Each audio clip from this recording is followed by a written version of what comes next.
Amanda Anisimova has rapidly become one of the most talked about figures in women's tennis, not simply because of her results, but because of something deeper, something less visible, the way she has integrated mental health, self-awareness, and emotional resilience into her game and her life in a way few others on the tour have so openly done.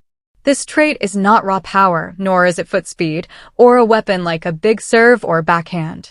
It is her willingness, her practiced, intentional willingness to pause, to step back, to confront the non-tennis side of being a tennis player.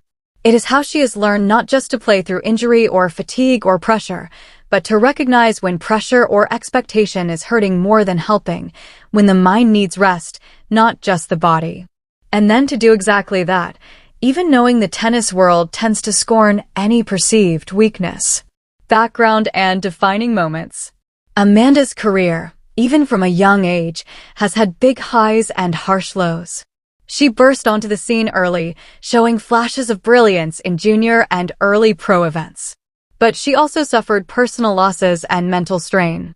Her father's death in 2019 hit her hard, and she later disclosed that by 2022 to 2023, she was dealing with burnout and emotional stress. She made the difficult decision to step away from professional competition in 2023 to take care of her mental health. Then she returned, gradually, but with a different mindset. This isn't merely a rest period as many athletes might take between seasons. It involved therapy, introspection, rebuilding her relationship with tennis, balancing her identity beyond wins and losses. She explored other things, painting, study, being outside the endless cycle of travel and tournament to tournament. The result is she came back not only physically ready but mentally more grounded. How this trait shows up in her performance. On court, this mental clarity shows in several ways. She handles pressure situations more maturely now. Matches that might in the past have overwhelmed her, she navigates with better emotional regulation. She still has human moments, moments of tears or frustration, but they no longer derail her in the same way. She seems more capable of resetting during a tournament. When things go awry, mistakes build up, she doesn't spiral as badly. She understands that momentary failure doesn't define the rest of the match or the event.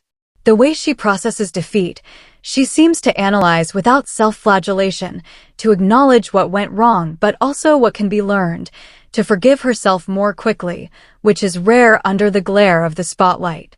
These qualities were evident especially in 2025. She reached her first Grand Slam final at Wimbledon, despite some very heavy losses, including the final itself, a double bagel loss.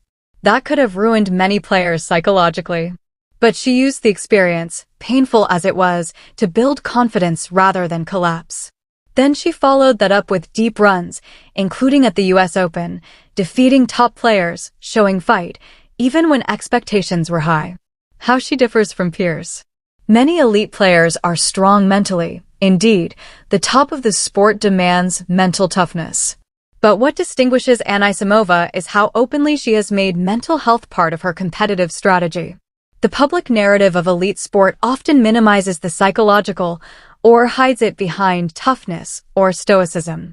For instance, Coco Gauff, Aryna Sabalenka, Iga Swiatek, and others all display toughness and resilience, but fewer have taken long breaks from the tour for emotional health reasons. Fewer have spoken as candidly about therapy, about mental burnout. Anisimova's path demonstrates that stepping away does not have to equal quitting, and that vulnerability need not be weakness. It's a mindset shift between I must always push no matter what I push, but I also care for the parts of me that suffer when I don't rest. She seems to have developed what psychologists might call emotional regulation, the ability to feel anxiety or disappointment, but to not let those feelings hijack performance or identity.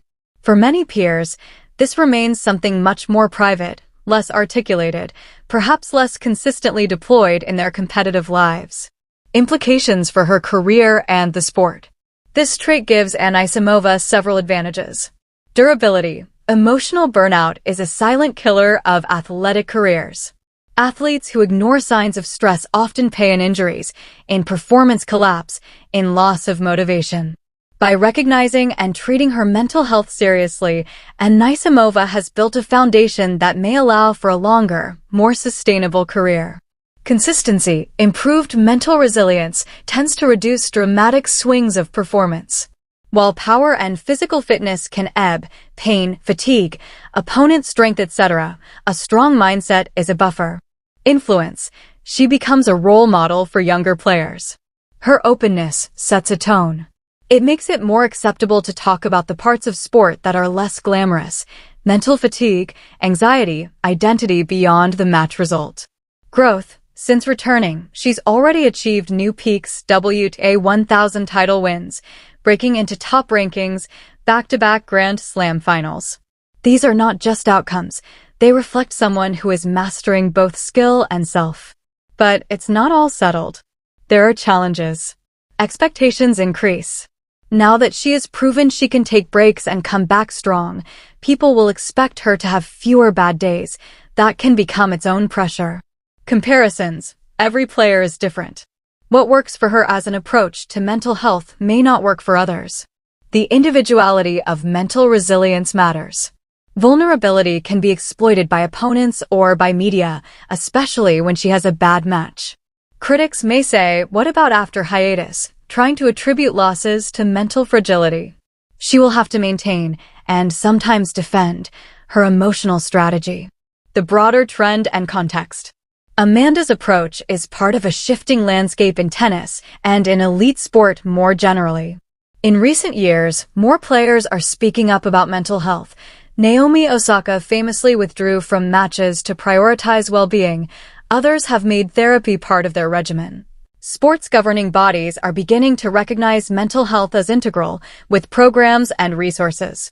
What makes Amanda's case especially distinctive is that she not only acknowledges the need for mental health breaks, but followed through, made changes, incorporated self-care into her life, and now appears to get performance gains from that work.